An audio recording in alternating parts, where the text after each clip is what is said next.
ఉన్నానని మీ ఇంట్లో ప్రతి వస్తువుగా నన్నే వాడుతున్నారు.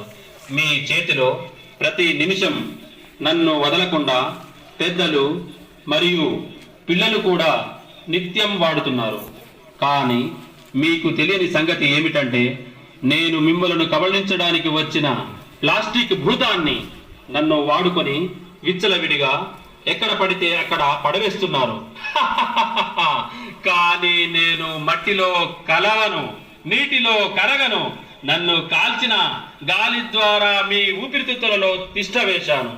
వేడి వేడి ఆహార పదార్థాలు, అన్నం, కూరలు, సాంబారు, టీ, కాఫీ ప్లాస్టిక్ కవర్లలో తీసుకువెళ్ళి ఆహారంతో పాటు నన్ను కూడా తింటున్నారు.